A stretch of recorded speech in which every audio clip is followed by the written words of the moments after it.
Buenas noches, Joaquín. ¿Me escucha? Sí, yo la escucho bien. Entonces vamos a dar inicio. Bueno, se fijó que van a haber dos videoconferencias, una a las 8, ¿verdad? Vamos a ver ahorita Sí, el valor de la pretensión y en la otra vamos a ver la consignación para que se conecte otra vez a las 8, ¿ya? Entonces, bueno, está bien. sí, el artículo 393 de nuestro Código Procesal Civil establece, ¿verdad?, que el valor de la pretensión va a fijarse según el interés económico de la demanda, ¿verdad? Y se calculará de acuerdo a los criterios que ellos establecen. Entonces, es importante que nosotros miremos estos criterios, ¿verdad? Si se reclama, por ejemplo, es decir, ellos dan varios criterios, pero cada criterio aborda un caso diferente, ¿verdad? Entonces, tenemos acá, si se reclama una cantidad de dinero determinada, la cantidad de demanda estará representada por dicha cantidad, pero si falta la determinación, la demanda se considera de cuantía indeterminada. ¿Estamos entendiendo, Joaquín? ¿Me escucha? Sí, claro que sí. Entonces, esto significa de que si nosotros tenemos, por ejemplo, una demanda ordinaria de pago, alguien le debe a usted, ¿verdad? Pongamos que le debe, qué sé yo, $1,000, ¿verdad? Entonces, el valor de esa cantidad que le están debiendo a usted, ¿verdad? Va a ser el monto y el valor de esa demanda, ¿verdad? Entonces, y aquí lo establece el código, ¿verdad? Es un criterio para poder determinar. Si no pones ningún valor, entonces la demanda se considera indeterminada, ¿verdad? Entonces, esto es importante porque ustedes tienen que poner un valor porque de esa manera eso les va a indicar a ustedes a qué juzgado va a dirigirse usted con esa demanda. Es decir, si es de mayor cuantía, va para los juzgados de distrito. Si es de menor cuantía, va para los juzgados A los locales. jugadores locales. Exacto. Entonces, en las demandas que los muchachos me hicieron, la de usted está buenísima. En los juicios de agua, la de usted estaba bien, pero las muchachas, Claro. creo que les prestó el trabajo, entonces ellas ponían de 200,000 córdobas, la otra de 300,000 y dirigida en juzgado local. Por eso yo decidí, pues,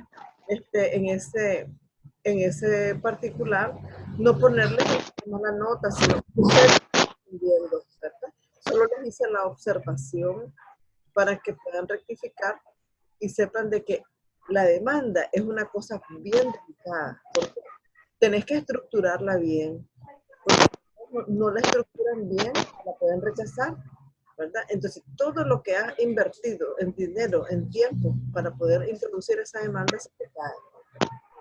Entonces, eso, y entonces, ¿en qué lugar de la demanda va el valor de esta pretensión, de esta demanda? Entonces, el lugar exacto en donde va es en la fundamentación, ¿verdad? Además de que vos podés comenzar diciendo, vengo a demandar como en efecto de demanda por la vía tal y de menor cuantía, explicás, ¿ya? Y pones la fundamentación jurídica, que son los artículos, ¿verdad?, que van a servir de base legal para esa demanda. Bien, ese es el primer criterio. Vamos a estudiar el segundo criterio. Cuando el objeto del proceso sea la condena de dar bienes muebles o inmuebles, con independencia de que el reclamo se base en derechos reales o personales, se estará el valor de los mismos al tiempo de interponerse la demanda, conforme a los precios del valor de los mismos, al tiempo sí, en el mercado, o la contratación de bienes de la misma. Para este cálculo podrá... buenas noches, Albertina. ¿Cuánto gusto? ¿Me escucha? ¿Me ha ingresado? Bien.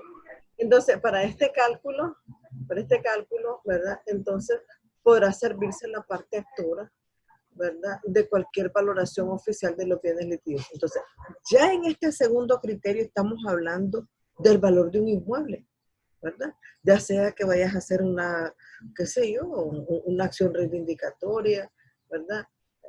No logro entrar, Albertina. No tiene audio. Entonces, lo importante es, ¿verdad? De que si la demanda va a ser sobre un inmueble, usted tiene que buscar un avalúo, ¿verdad? Sobre ese inmueble que usted está entablando una demanda, ¿verdad? Entonces, o por lo menos, sí, un avalúo de la propiedad o por lo menos una referencia de que en ese reparto las propiedades valen, qué sé yo, bueno, Altos de Santo Domingo valen $400,000, ¿verdad? Pero si estás en un barrio, pues una casita te puede costar, qué sé yo, $45,000, $55,000, ¿verdad? Entonces, pero eso es lo que dice, cuando el objeto del proceso sea la condena de dar bienes muebles o inmuebles, con independencia de que el reclamo se base en derechos reales o personales, se estará el valor de los mismos. ¿Qué quiere decir? ¿Cuál va a ser el valor de la pretensión de ese, por ejemplo, un derecho personal? Estamos hablando, por ejemplo, de un crédito, alguien te debe. Entonces pero si se trata de bienes muebles o inmuebles, ¿cuánto vale el mueble? ¿Cuánto vale el carro? Una demanda sobre un carro, ¿verdad? ¿Cuánto vale el inmueble? Tenemos que buscar un avalúo catastral, tenemos que buscar una referencia del valor de esa propiedad en esa zona. ¿Estamos claros hasta ahí, Joaquín, con el segundo criterio? Estamos claros, así es. Vamos a ver el tercero. No, Profesora, esas son como pruebas, ¿no? Que tiene que llevar uno el valor de la propiedad. exacto, Mire, exacto. en esta zona cuesta $400,000. Pues, Pero ¿por qué me lo están? lo más indicado, Joaquín, es adjuntar a la demanda el avalúo catastral. Es correcto, así es. Porque con eso Así es. prueba. Ahora, si vos vas a hacer una declaratoria de heredero, querés que te declaren heredero porque tu papá dejó un bien inmueble y sos el único hijo, por ejemplo, estamos en un ejemplo, ¿verdad? Entonces, ¿qué es lo que va a adjuntar a la demanda solicitando que te declaren heredero? El valor de la propiedad. Ya. Y es más, también poder adjuntar el pago de los impuestos. O sea, hay muchas cosas, ¿me entendés? En ese caso, porque vos estás demostrando de que el bien es de tu papá. Porque mira, muchas veces sucede que las personas, cuando nos inscriben que nacemos, me llamo fulana de tal, 2 nombres, 2 apellidos. Cuando nos morimos, porque la gente te conoció nada más como Joaquín. ¿Cuál es tu apellido, Joaquín? Joaquín, ¿cuál es su apellido? Vargas Vidaure. Entonces, por decir algo, usted compra una casa y dice, el señor Joaquín Vidaure, pero no pones Vargas. Entonces, ahí vienen los problemas de que en la partida de nacimiento estás de una manera, en la defunción estás de otra, y cuando compraste la casa también estás de otra. Entonces, ahí es donde vos tenés que dibujártela como abogado y decir, bueno, voy a juntar el pago de los impuestos de la casa para demostrar que esta casa es de mi papá. Y por lo menos, tenés que buscar el asiento relacionado, porque ahí dice que está inscrita la propiedad en nombre de mi papá, ¿verdad? Entonces, eso es en cuanto a que vos tenés que demostrar, ¿verdad? Que tu papá era la misma persona que nació, que tiene certificado de defunción y que compró el inmueble. Porque en los 3 documentos aparece diferente. En uno aparece con un apellido, en el otro aparece con 2 apellidos, en el otro aparece con 2 nombres. ¿Me entiendes? Entonces, pero eso te estoy dando ideas porque esto te lo da la práctica, ¿verdad? Que uno tiene que ingeniárselas muchas veces. Entonces, Claro. si nosotros nos estamos refiriendo a un inmueble, tenemos que adjuntar el valor catastral, ¿verdad? Entonces, ahí demostrar cuánto vale la propiedad y así mismo, si es de mayor cuantía, ya sabemos, nos vamos a dirigir al juzgado de distrito.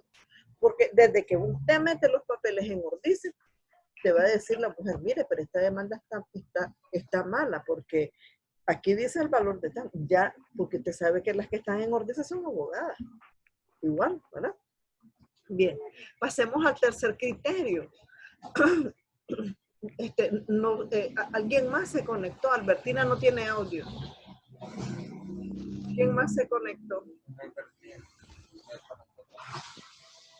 Nadie por el momento, solo los dos estamos. No, ¿cómo no? Albertina, pero le está fallando el audio. Y hay otra persona, solo usted y usted, sí.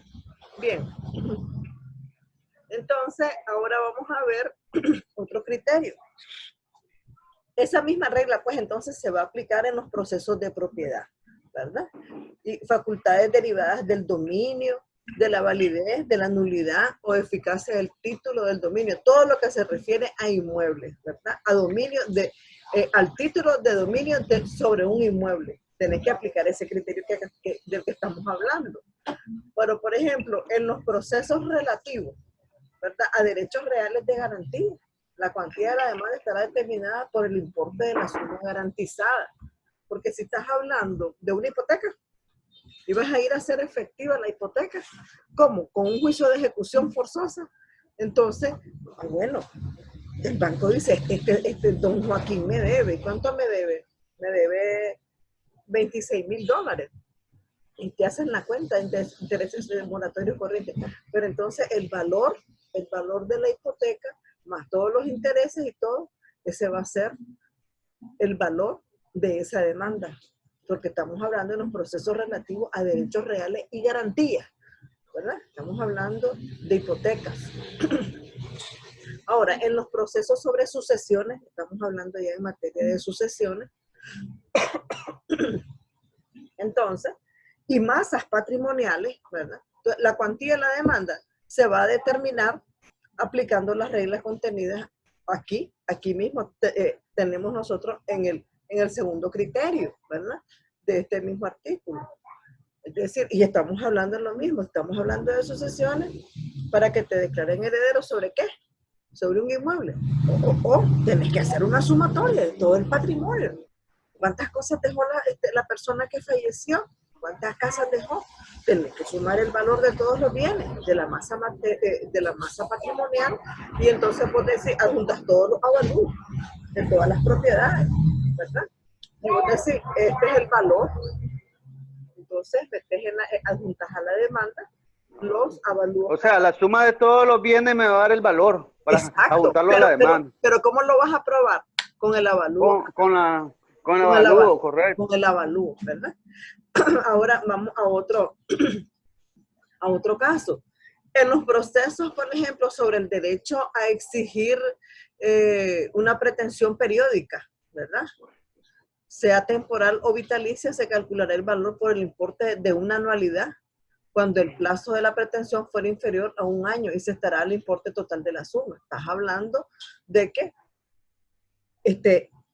si estamos hablando de renta vitalicia, ¿verdad?, entonces podés hacer el cálculo, ¿verdad?, del valor de un año.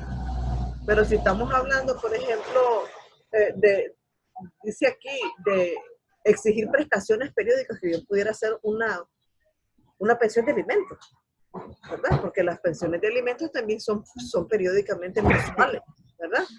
Entonces, pero también podemos hablar de una renta vitalicia, ¿verdad? De que vos vas a recibir una pensión periódica, que puede ser mensual, pero entonces la regla aquí, el criterio que establece nuestro Código Procesal Civil, dice, ¿verdad?, de que en estos procesos de derecho a exigir una prestación, periódica, sean temporales o vitalicias, ¿verdad? Entonces, dice que se calculará el valor por el importe, ¿ya? El importe total, por el importe, no, de una anualidad. Cuando el plazo de la prestación, ¿verdad?, fuera inferior a un año, se estará el importe total. Es decir, estás hablando al importe de un año, de una anualidad, anual, es al año. Cuando el plazo de la prestación fuera inferior a un año, se estará el importe total de la suma. Entonces, estos son reglas que uno tiene que seguir, ¿verdad? Es decir, esos son los criterios. Como no tenés, vos solo tenés, por ejemplo, un contrato de renta vitalicia y él te tiene que entregar mensualmente, qué sé yo, 2,000 córdobas. ¿verdad? Por el monto de esa renta vitalicia. Esa es una pensión vitalicia que usted va a recibir. Eso lo miramos nosotros en Civil 4, cuando miramos materia de contrato, la renta vitalicia, ¿verdad? Entonces, ajá, pero dejas de percibir la renta, entonces te vas a este criterio que dice, en los procesos sobre el derecho a exigir prestaciones periódicas, sean temporales, ¿verdad? O vitalicias, entonces se va a calcular el valor por el importe de una anualidad, ¿verdad? Y cuando el plazo de la prestación fuera inferior, entonces te vas a ir y te vas a referir al valor total de lo que te debe, ¿ya? Al importe total de la suma de dinero. Ese es un criterio. Ahora, vamos a otro criterio. En cuanto a los procesos que versan sobre la existencia de validez o eficacia de un título obligacional, su valor se calculará por el total de lo debido, aunque sea pagadero a plazo. Estamos hablando de una deuda, de obligaciones, de materia de obligaciones, ¿verdad? Y estamos en un proceso que pudiera ser un juicio ordinario de pago, ¿verdad? O un juicio ejecutivo. La persona no pagó y lo vamos a ejecutar, lo vamos a embargar y le vamos a quitar todo, ¿verdad? Pero entonces dicen los procesos que versan sobre la existencia de validez o eficacia de un título obligacional, ¿verdad? El título obligacional, estamos hablando de que puede ser un mutuo, una escritura de mutuo, ¿verdad? En el mutuo dice que usted debe tal cantidad. Entonces estamos hablando de un título obligacional, su valor se calculará, dice, por el total de lo debido, aunque sea pagadero en plazo. O sea, vas a sacar el total de lo que se debe, ¿ya? Entonces, pero eso es solo para calcular el valor y determinar el valor de esa pretensión, ¿verdad? ¿Me está entendiendo, Joaquín? Sí, claro, estamos, Bien, entonces estamos aquí. ya ahí llevamos 6 criterios, ¿verdad? Ya ahí llevamos 6 criterios. Ahora, este criterio que estamos hablando, ¿verdad? Es aplicable también en los procesos cuyo objeto sea la creación o modificación o extinción de un título obligacional. Estamos hablando de, usted sabe que cuando usted va a demandar en un juzgado, ¿qué es lo que pretende? Que se le modifique, que se le extinga o se le declare un derecho, ¿no? ¿Verdad? Claro. Entonces, este mismo criterio lo vamos a ocupar también para la extinción, modificación de cualquier título obligacional, ¿verdad? Entonces, ¿qué significa? Si ya no debe, ¿de cuánto era el monto? ¿Verdad? Entonces, igual, vos vas a poner para que se extinga ese monto, ¿verdad? Entonces, pones el valor de la pretensión. Ese es el valor. Vas a determinar el valor de la pretensión de esa manera. ¿Verdad? ¿Qué fue? Entonces, bien, ahora ahora vamos al séptimo criterio, porque son 8, ¿verdad? Y eso lo tenemos en el Código Procesal Civil. Y yo les di unas diapositivas también, les puse unas diapositivas. Albertina, buenas noches, ¿me escucha? Mira, amor. Ahí, pero no le haces. Buenas noches. Hola, cuánto gusto. Ahora sí me escucha. Entonces, bien, dice aquí, cuando la demanda tenga por objeto una prestación de hacer, estamos hablando de una obligación de hacer. Usted sabe que las obligaciones pueden consistir en dar, hacer o no hacer algo, ¿verdad? Entonces, su cuantía va a consistir, ¿verdad?, en el costo de de aquello cuya realización se insta. Hola, profe. ¿Aló? ¿Cómo está? Entonces dice, vamos a tratar de analizar este criterio para que quedemos claros. Dice, cuando la demanda tenga por objeto una pretensión de hacer, ¿verdad? Pues su cuantía, ¿en qué va a consistir? En el costo de aquella cuya realización se inste. Si yo le digo a usted, Joaquín, necesito que me haga, usted es un pintor de renombre, necesito que me haga un cuadro al óleo. Y está valorado ese cuadro al óleo, usted es un pintor de renombre, usted me va a cobrar los diezmos de Nicaragua, $5,000, $25,000 por un cuadro. Entonces, entonces estamos hablando de que ese va a ser el valor de la pretensión, ¿verdad? El importe de esa obligación de hacer. Usted estaba obligado a hacerme ese cuadro por el valor de $25,000, ¿verdad? Entonces ese va a ser el valor de la demanda. Ahora, o el importe de los daños y perjuicios derivados del incumplimiento, porque recuerde de que si usted no cumplió con esa obligación de hacerme ese cuadro, ¿verdad? Estamos hablando de un cuadro de acóleo que no me lo puede hacer cualquiera. Usted me lo va a hacer porque usted es una persona, usted es un pintor famoso. Entonces, pero si usted no me lo hace y usted más bien me ocasionó daños y perjuicios, entonces el importe puede ser también por el valor de esos daños y perjuicios. Estos criterios están ahí en el código, Joaquín. Cuando ustedes vayan a entablar una demanda, están prontos a salir de la universidad. Ustedes bien pueden tomar este artículo, ¿verdad? Y fijarse, ¿verdad? En su caso es más fácil, tiene su hermana que es abogada, ¿verdad? Pero en el caso de los demás chicos, pues, estos criterios son fantásticos, ¿verdad? Para que no anden, ¿y cómo voy a hacer? Aquí está el código, nos brinda ese artículo con esos criterios, ¿verdad? Para poder determinar el valor de la pretensión. Cuando se reclamen, entonces, vamos a otro criterio. Cuando se reclamen varios plazos, ¿verdad? Vencidos en una misma obligación, pues entonces se toma en cuenta, dice la cuantía, se va a tomar en cuenta la sumatoria de todos esos plazos vencidos y los importes reclamados, salvo que se pida, ¿verdad? Que pidas en la demanda una declaración expresa sobre la validez. Buenas noches, Freddy. Ya está entrando Freddy. Entonces, sobre la validez, ¿verdad? Entonces, estamos hablando, en este criterio hablamos de plazos vencidos, ¿verdad? Entonces, se va a tomar en cuenta la cuantía y la sumatoria y el importe de todos estos plazos vencidos, ¿verdad? Ahora, salvo que se pida en la demanda declaración expresa sobre la validez o eficacia de la obligación. Eso ya es otra cosa, ¿verdad? Que vas a poner en la demanda la declaración expresa sobre la validez o eficacia de la obligación, ¿verdad? Y el valor en que se estará el valor total de la misma, ¿verdad? Es decir, de cuánto es el total de los plazos vencidos. Porque aquí estamos hablando de plazos vencidos, no estamos hablando de pensiones como la pensión de la renta vitalicia, ¿verdad? El valor de una pensión anual, no, el total, que sería el total. Pero en este caso estamos hablando de plazos vencidos, ¿verdad? Vas a sumar todos los plazos vencidos. ¿Cuántos meses te debe? ¿Verdad? Entonces, la sumatoria de esos plazos va a ser el valor, con eso vas a determinar el valor de tu pretensión en la demanda, ¿verdad? Ahora vamos a pasar a otra cosa. Ese es el octavo criterio, ¿verdad?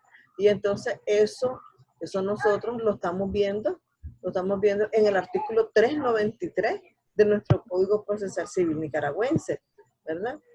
Entonces nosotros vamos a ver ahora el 394. ¿Qué es lo que nos dice el 394? Cuando en la demanda se acumulen varias pretensiones, aquí estamos en otro problema, ¿verdad? Porque ya nosotros estamos hablando de un inmueble, nosotros no estamos hablando de una cantidad de dinero, sino que estamos hablando que estamos acumulando varias pretensiones en esa demanda. Entonces, principalmente que estas provienen del mismo título. La cuantía entonces de la demanda va a estar determinada por la de mayor valor. Estamos hablando cuando en la demanda se acumulan varias pretensiones. Estamos hablando, puede ser de que sobre un inmueble, puede ser sobre daños y perjuicios, ¿verdad? ¿Qué sé yo? Alguien te está ocasionando daños y perjuicios, ¿verdad? Hubo una destrucción en el inmueble, ¿verdad? Entonces, la sumatoria de todas estas pretensiones va a ser el valor de la pretensión de la demanda, ¿ya? Ahora dice aquí, si las pretensiones provienen de diferentes títulos, hablando que hay varias casas, ¿verdad? De diferentes títulos, entonces la cuantía de la demanda estará determinada por la suma de todas ellas. ¿De cuánto fue entonces, de cuánto están valoradas todas las tres casas, por ejemplo? ¿De cuánto fue el total de los daños y perjuicios que te ocasionó? ¿Verdad? Entonces vas a sumarlo todo igual, ¿verdad? Ya sea que sea un inmueble con sus daños y perjuicios o la acumulación de varios inmuebles porque son diferentes títulos, ¿verdad? En una misma demanda, ¿verdad? Ahora, si con la pretensión principal se pide accesoriamente el pago de intereses, ¿verdad? Entonces, estás pidiendo pago de intereses, frutos, rentas, puedes pedir cualquier cosa, o daños y perjuicios, entonces la cuantía estará determinada por el valor, ¿verdad?, principal, sin tomar en cuenta el monto de lo accesorio, ¿verdad? Ustedes saben de que estas son reglas, ¿verdad? Reglas y criterios para poder determinar el valor de esa pretensión, ¿ya? Estamos hablando de una pretensión principal acumulada con otras pretensiones, ¿ya? Entonces, ¿cuál es la principal? Por decir algo, vos estás entablando una acción reivindicatoria, por ejemplo. Esa es la acción principal, pero vos también podés poner otras pretensiones accesorias, indemnización de daños y perjuicios, podés oponer derecho legal de retención, podés oponer un montón de cosas, ¿verdad? Entonces, pero en este criterio lo que prevalece es el principal, ¿verdad? La pretensión principal. Porque si tenemos pretensión principal y también tenemos accesoria, entonces hoy dice, si con la pretensión principal se pide accesoriamente, porque eso es lo que dice el código, se pide accesoriamente el pago de intereses, frutos, renta, ¿verdad? Entonces, o daños y perjuicios. Entonces, ¿cómo vamos a determinar la cuantía? Por el valor de la principal. ¿Cuál sería la principal? La pretensión principal, la indemnización de daños y perjuicios, ¿verdad? Los accesorios, la acción reivindicatoria, decíamos, ¿verdad? Y los accesorios son la indemnización de daños y perjuicios. Ahora, cuando en una misma demanda se acumulan varias pretensiones, ¿verdad? Entonces, pero estamos hablando de pretensiones reales, referidas a un mismo bien inmueble o mueble, ¿verdad? Entonces, la cuantía nunca podrá ser superior al valor de la cosa litigiosa, ¿verdad? Porque recuerden de que también el valor de la cosa que está en litigio puede ser el inmueble o puede ser un bien mueble, un carro, ¿verdad? Por lo general, esos son los objetos que se pelean en los juzgados. Ahora, para el caso de que se reclaman varios cumplimientos de obligaciones periódicas, ¿verdad? Estamos hablando de que estamos peleando las pensiones periódicas, ¿verdad? Entonces, la cuantía de la demanda va a estar determinada por la suma de todos los importes reclamados. ¿Cuántos meses estás reclamando? Tienes 5 meses de no pasarte la pensión periódica. Entonces, vos sumas los 5 meses y ese va a constituir el valor de la pretensión de tu demanda. ¿Estamos claros ahí, verdad, Joaquín? Bien, entonces, después tenemos ya en el artículo 395, esto es corto, muchachos, son como 5 artículos, nada más, que establece nuestro Código Procesal Civil, lo estamos viendo uno por uno. En el 395, pues, establece las normas sobre la clase de proceso por el que habrá sustanciarse una pretensión, ¿verdad? Y tiene carácter imperativo y deberá ser apreciada de oficio por la autoridad judicial. Por ejemplo, si se considera que el proceso determinado por el actor no corresponde al valor señalado o a la materia que se refiere a la demanda de la autoridad judicial, da el asunto la tramitación correspondiente. Eso estamos claros, ¿verdad? De que no puedes entablar una demanda en un juzgado que no es, porque ahí tenemos, ¿verdad?, falta de jurisdicción, falta de competencia del juez, ¿verdad? Porque ahí dice, se considera que el proceso determinado por el autor no corresponde al valor señalado o a la materia. Estamos hablando de la materia, ¿verdad? Es decir, tenés que ser específico. Si vas a entablar una pretensión civil, tiene que ser, ¿verdad?, de acuerdo al debido proceso civil. si vas a entablar una pretensión penal, no vas a hacer una ensalada de frutas tampoco. Ahora, la parte actora expresa en su demanda su valor, ¿verdad? De la cuantía. La alteración del valor de los bienes se puede sobrevenir después de presentar la demanda. No implicará esto la modificación de la cuantía ni de las clases de proceso, ¿verdad? Entonces, el actor tiene que establecer en la demanda el valor de la cuantía, ¿verdad? Y para eso son estos criterios que nos da el Código Procesal Civil. Después dice, el 396 nos habla del tratamiento procesal de la impugnación de la clase de proceso. Oí bien. Por ejemplo, cuando la autoridad judicial advierta que el proceso no corresponde al valor señalado de la materia, ¿verdad? ¿Oí? Al valor señalado de la materia. A ver, decíamos nosotros, y el otro día lo platicábamos con Freddy. Se conectó Freddy. Buenas noches, Freddy. ¿Me escucha?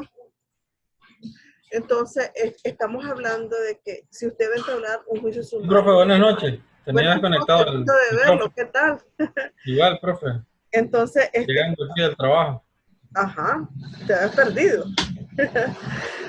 Entonces, estamos hablando de que no es lo mismo el juicio formulario, que es de los 50,000 para abajo, que el juicio sumario de menor cuantía que llega hasta los 99,000, ¿verdad? Como es 199,000, y de los 200 para arriba son los de distrito, ¿ya?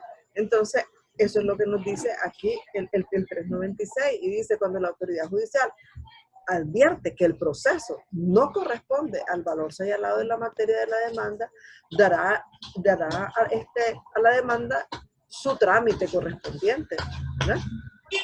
Ahora, la autoridad judicial podrá de oficio corregir errores meramente aritméticos, ¿verdad? Pero, por ejemplo, si vos cometes un error de que el valor de la cuantía de esta demanda es de 200,000 córdobas y estás introduciendo la demanda en el juzgado local, ¿qué es lo que va a hacer el juez? Mandarte a decir, te manda a archivar las diligencias. ¿Por qué? Porque no corresponde. El juez no es competente, porque eso ya es una demanda de mayor cuantía, ¿me entiendes?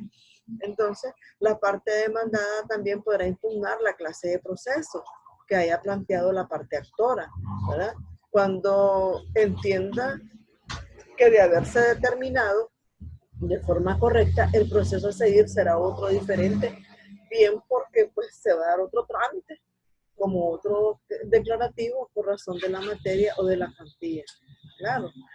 Entonces ya empieza el problema, porque ya que él está, como dicen, está molesto, el demandado, porque los está haciendo incurrir en gasto también, ¿verdad? Sí, ya vamos a terminar. Después dice, en el proceso ordinario, ¿verdad? Se impugna la adecuación del procedimiento, pero por razón de la materia o de la cuantía, igual también. O en la contestación de la demanda. Y la contestación será resuelta en audiencia inicial, ¿verdad? Eso lo miramos en el proceso ordinario nosotros. Ahora, en el proceso, pero que estamos hablando aquí de impugnación del debido proceso, porque si vos estás mal encauzando la demanda por la vía que no corresponde, se te va a caer solita. En cuanto el juez vaya a admitirte o no la demanda, te va a mandar a archivar la diligencia y te va a mandar, vaya, tramítelo por la vía correspondiente, ¿verdad? Ahora, en el proceso sumario, la parte demandada pues impugnará entonces la clase del procedimiento, ¿verdad? En la contestación de la demanda, y el juez en la audiencia de previo oirá la parte demandante y resolverá lo que procede antes de entrar al fondo del asunto. Estamos hablando que tanto en el proceso sumario como en el proceso ordinario se puede dar el error, ¿verdad? De una tramitación de un proceso equivocado, errado, ¿verdad? No estás entablando la demanda por la vía correspondiente. Por eso es que yo insisto en el valor de la pretensión, en la fundamentación jurídica, ustedes tienen que poner el valor de la pretensión. ¿Por qué vía están interponiendo esa demanda? y todo lo que es la base legal. Esas tres cosas lleva la fundamentación jurídica, ¿verdad? Entonces, ahorita ya estamos terminando, muchachos. Los veo dentro de una hora, media hora, a las 8. Vamos con la otra clase de consignación. No me falten, ¿oyeron? Joaquín, Freddy. A las 8 voy a dar el otro tema para que no falte. Buenas noches. Bueno, profesor. Vayan a beberse su fresquito, cenen.